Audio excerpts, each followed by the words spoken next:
See this? Hear this? But I'm not seeing any thumbs up. Yeah, not. Okay, cool. Yes, thank you. Audience engagement. Cool. Thank you, guys. So I am Henry. I am Ascent's Chief Data Officer. The slide clicker is not working. There we go. I'm Ascent's Chief Data Officer, and instead of hearing anything from me, you're going to hear from Gerard and Carys about Harrods and the MLOps and data strategy at Harrods. So if you find any of this interesting, please look me up on LinkedIn, drop me an email. Gerard and Carys will be intermittently around stand 738, which is just out there throughout the rest of the afternoon after this talk. Otherwise, I'm going to hand over to the guys, and hopefully you have a great session. Cheers. Lovely. Thank you very much, everyone. First thing to say is I am deeply flattered by the number of people standing at the back, so thank you very much. It's much appreciated. I'm Carys Lees, as Henry said. I am the Harrods Head of Data Strategy. It's lovely to meet you all in this slightly strange setting. So first of all, we're going to talk about Harrods. We're going to talk about what data science and AI and ML look like at Harrods, which is quite an interesting topic, very much blending the old with the new. But first of all, how many people, just by show of hands, recognize the Harrods brand? Great. Good. I was very concerned that nobody would put their hands up. And how many people shop or have shopped at Harrods? Great. And how many of those people are members of the Harrods reward scheme? You have a black card or potentially a gold card, depending on when you join, that looks like this? Well, I saw a few. Right, very good. Very nice. Thrilled to have you here. So, we have a nice carousel of nice pictures of Harrods, so we've got that to enjoy. So for anyone who's not familiar with Harrods, Harrods is fundamentally a department store. It's in Knightsbridge, just at the top of the Knightsbridge tube station. It is the home of luxury retail in London, and I would obviously argue the world. It is very much the barometer by which other luxury companies are measured. The brand, just by the show of hands here, when I asked, the brand is absolutely impeccable. I'll be honest, if you want it and you can pay for it and it's legal, you can get it at Harrods. We will find it for you. Right? So for those of you who aren't rewards card members, think about that. The business is 175 next year. So something I am going to talk about a little bit, not a lot, but a little bit, is about merging the old with the new at Harrods. Right, now on to me, obviously the important part of this talk. I am the head of data strategy at Harrods. That means that I own our data science capability in its entirety. I own our cloud computing platform and stack, which Gerard is going to talk about in much detail shortly. And at the moment, I'm also very much I'm doing a maternity leave cover for my friend who is the head of analytics, the head of web optimization, and an insights team as well. So at the moment, I'm very much enjoying having a very broad view of everything data that happens at Harrods. I joined Harrods 2.5 years ago. So that's April 2021. So I'm going to ask you all to just cast your minds back to April 2021. This was, from memory, I think Boris was Prime Minister, but who knows? So 2.5 years ago, we are in a situation where we are in the second, maybe third, maybe fourth eye of the Brexit storm. It was the gift that never stopped giving, wasn't it? The COVID pandemic is slightly lessening, but we are still in an environment where supply chains are disrupted, international freight is an absolute nightmare, there's panic buying. So I will say that, I'll be honest, panic buying largely affected Tesco, Sainsbury's. We were somewhat insulated from that impact, but the knock-on impact on trying to find drivers for the lorries was genuinely something that we really struggled with because of the Brexit impact, this kind of thing. Sorry, I touched my microphone. I really apologize if that gave you a horrible reverb, but anyway. This was the environment, this absolute chaos. Retail's moving online, we've got ad hoc store closures. This is the environment in which I chose to move into a career in retail. Why not? Up until then, I'd spent a lot of time doing data science delivery. I'd done that for about 10 years. I'd done it all as a consultant. I was in professional services, much like Gerard is now. We will slowly get him over to this side of the fence. Maybe. I want to just mention why this was the perfect environment, why this horribly hostile environment was the perfect time for Harrods to invest in AI, to invest in ML, and to move towards data science products as a solution. And I think for a lot of us, it's quite obvious, right? That is the exact situation where it's important to protect your revenue, to grow your margins, to really build your relationship with your customers. I think during the pandemic, a lot of retail really struggled with, when we reopen the doors, will our customers still be there? That was a very, very real concern for us at the time. And so, why not? Data science, AI, ML, you have all the stepping stones. This was the perfect time for Harrods to move into that space.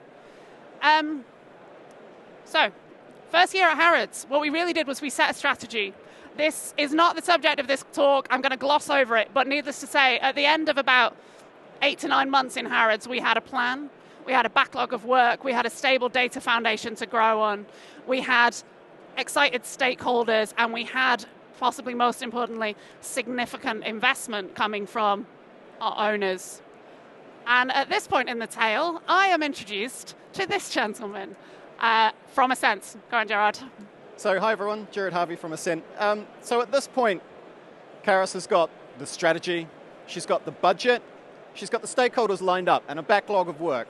But in my mind, there's really like 4 things that are really important to any data science project. Naturally, you have to have your data in the right place. That's a given, right? The second thing that you really need then is a platform on which to explore, analyze, experiment. The third thing you'll need is people with the right skills in the right place. And the fourth thing, the one that I think is the most important, is the process to tie that all together. But where we are in our journey with Harrods, I'd like to focus on that data piece first. It's my belief that any good data science project starts with looking at what data you currently have in your organization and making sure it's ready for use. Carys, would you mind casting us back to like when we were starting the data science project, Absolutely. the DSP, and let us know what state the data was in? Yeah, so I mentioned earlier a stable data foundation. One of the things I found was that I use the phrase a lot, standing on the shoulders of giants. Harrods was at a point in time where they'd come out of a couple of years of a very large rationalization project, which was called Single View of Customer. I'm going through this quite quickly, where effectively we bought data from kind of 18, 19 source systems, which were very disparate, and we put that into a single data warehouse. This was the foundation on which we were able to build. What that meant was, before we did that, if you had been in women's luxury fashion on the first floor, and you'd bought yourself a lovely Prada tote, and then you'd booked a haircut up on the, 5th floor, we didn't know that you were the same person, right? Because those 2 pieces of information existed in fundamentally different systems. By rationalizing it all, we got the ability to join those things together to create a longitudinal view of each customer, which obviously for anyone data-oriented in the room, which I suspect is all of you, gives you the ability to do things like lifetime metrics. It gives you the ability to do trends. It gives you the ability to understand things like a customer's brand affinity and their service affinity, because as well as fashion, we also have like restaurants. You can get a haircut, you can get a massage, very much a one-stop shop. The other thing to mention is the loyalty scheme. So it is very high penetration of our customer base. We do very well in affiliating people. It is a points-based system. You buy something, you get points, and you get money off your next purchase. Never tell my bosses I said that, but for those of you who've got a Tesco Club card, it's a broadly similar principle. So that's the data landscape. So once we have the data in the right place, naturally the very next thing we're going to need is a platform on which to experiment and analyze that data.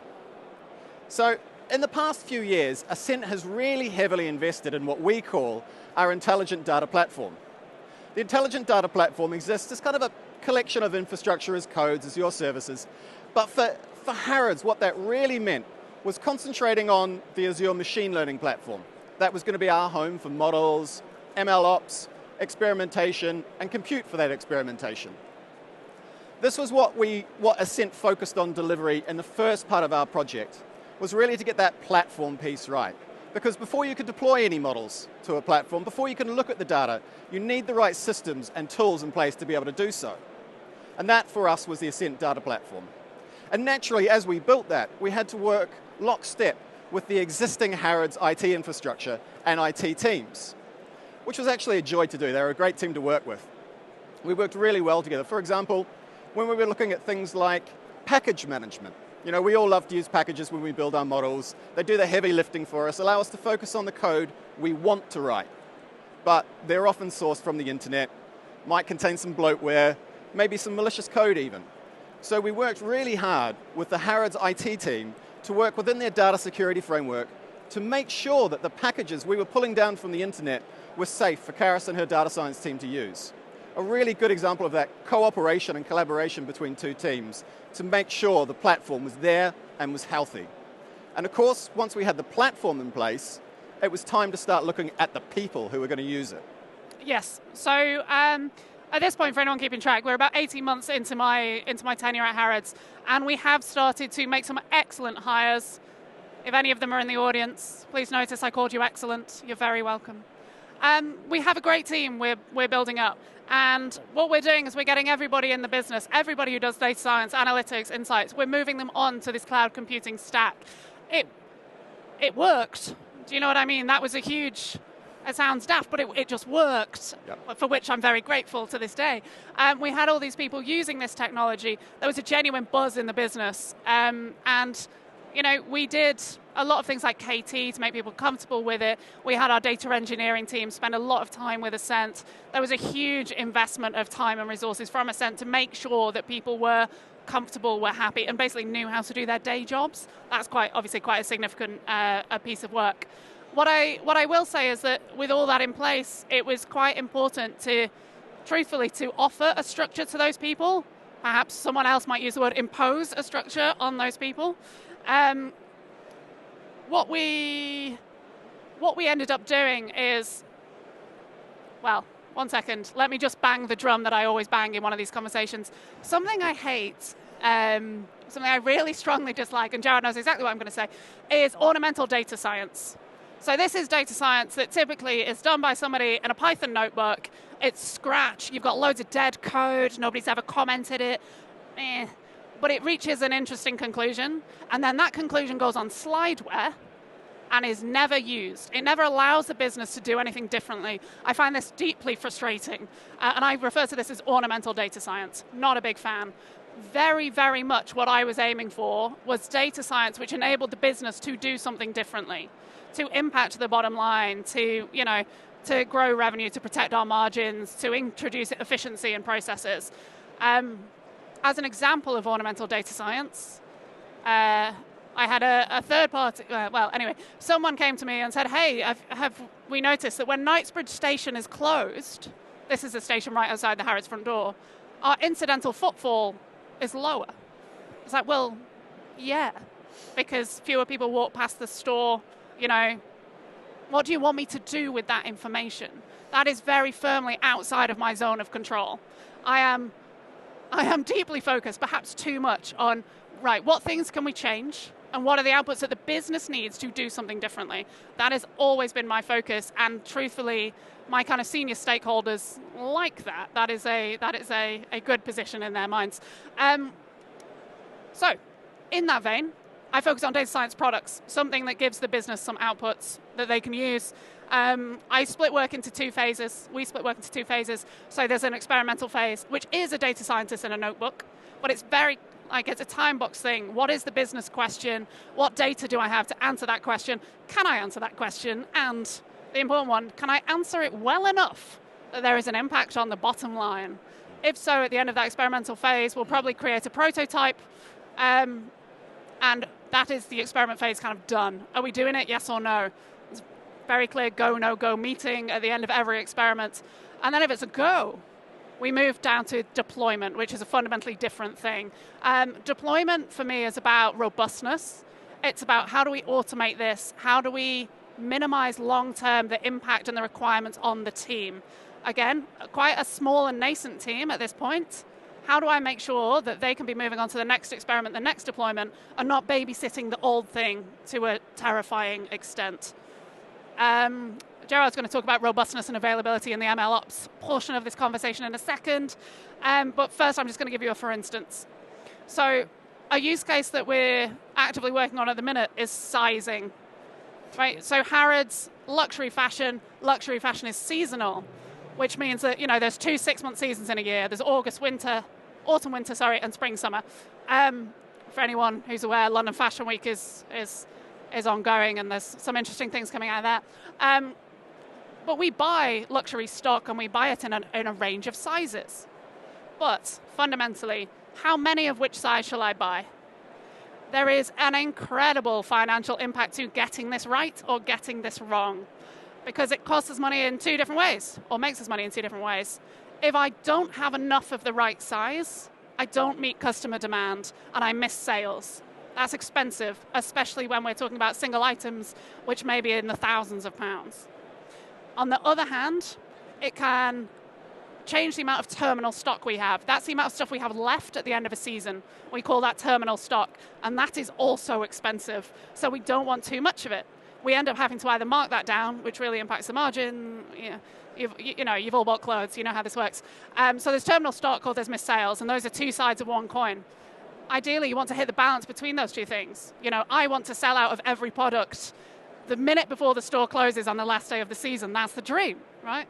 Not achievable, but we'll get closer and closer. And so what we're doing is we had a big data engineering effort to rationalize a lot of the luxury fashion sizes, because luxury fashion is inherently non-conformist. They don't want to be extra small, small, medium, large, extra large. This would be very convenient for us as buyers, but they don't do it. And so we did have everything rationalized to extra small, small, medium, large, extra large. This is the menswear example. Women's wear is slightly different, but menswear is a bit simpler.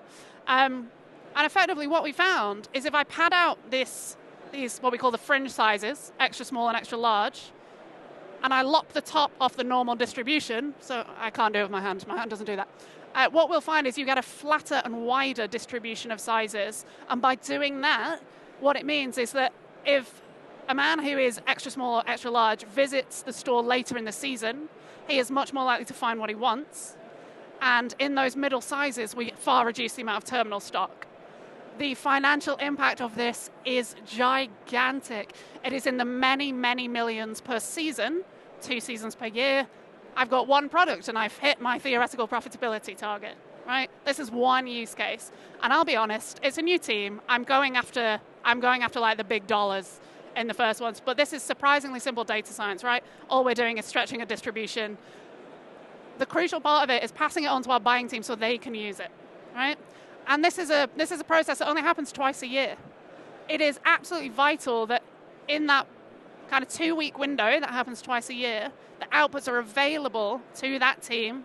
They are reliable, they are robust, the model hasn't fallen over and requires code refactor, et cetera, et cetera.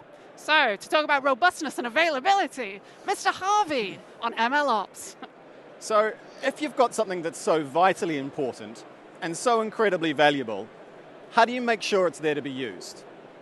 Well, quite often, Carys is deploying her models as endpoints, or perhaps the output of those models is stored in a data lake. Now, endpoints, data lake files, it's very easy in Azure to make sure that those things are ready when you are.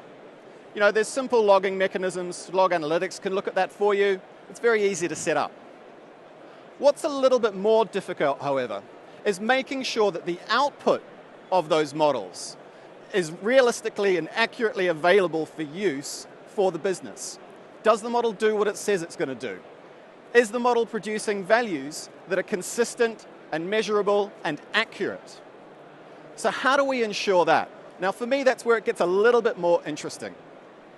So for the Harrods Data Science project, what we're doing is monitoring both the input and the output of the models to make sure we maintain consistency. When we're looking at the input, we're focusing on data drift detection, using Python scripts that look at the features of each model and make sure that the underlying data hasn't moved too far. Now, this could be through things like looking at seasonality in the data. We all know Christmas happens, but it's going to skew the data, which in turn could, if the model's not retrained properly, skew the output of the model and lead to incorrect buying decisions or incorrect sizing. So that's definitely something we want to avoid and we want to know about. We also monitor the output of the models, looking at the inference of each model each time it's run to make sure it's within expected bounds. And if it's not, then we know we need to retrain the model. But here's where it gets really interesting. We know 2 different reasons now why we need to retrain the model. But that can take a lot of time, a lot of babysitting. And one of the main goals of the Ascent project was to make sure that Carys' team was not focused on babysitting, that they were focused purely on experimentation and deployment of new models, creating new business and better profitability for Harrods as a whole. So we chose to automate, excuse me, to automate the retraining process. So now what happens? Anytime we detect data that's gone a little bit sideways, customer behavior is causing erratic inference patterns, we know about that on the system, and we retrain those models automatically without Carys' team needing to get involved. We then reevaluate those models and can tell we're on a better path or not. And a human only needs to get involved if the reevaluated, retrained model is outside bounds. And that's really important. That happens less than 1 out of 10 times. I think it's only happened a few times since deployment. But it means that Carys' team are not focused on the babysitting activities, they're focused on the value add. So when we come back to think then about the key enablers of a data science project, we've got the right data in the right place, a single view of customers there, loyalty schemes there, it's pumped into the right platform that provides the right tools, and the right people with the right skill set are using that platform to experiment and analyze that data. But what's really, for me, holding it all together is the automated processes that focus those people on value-added, highly profitable tasks and not babysitting. It's down to me to kind of conclude our chat. We've very intentionally left some time for Q&A afterwards, so please stick around if you want to ask us any questions. But what I will say is we hit our profitability targets. You know, we did that in the first year, which was never expected. We expected to hit them by year 3, but actually we did it in year 1. The backlog grows. The number of things we want to do in the business is increasing. We're really moving into the world. We spent a lot of time focusing on our customer at the tail end of the pandemic. What can we do for them? We're now moving into the world of merchandising, which is huge, big logistical processes, and how do you introduce more efficiency into those? How's that going to work? You know, the team grows, there's excitement about this within the business, and selfishly, we've secured investment for the next few years, which means we can continue to do this good work, and we can continue to bring the business to, you know, this very modern way of doing things, despite the fact that it is 175 years old next year. That's it from me. Thank you. We are open for Q&A if anyone's got any questions.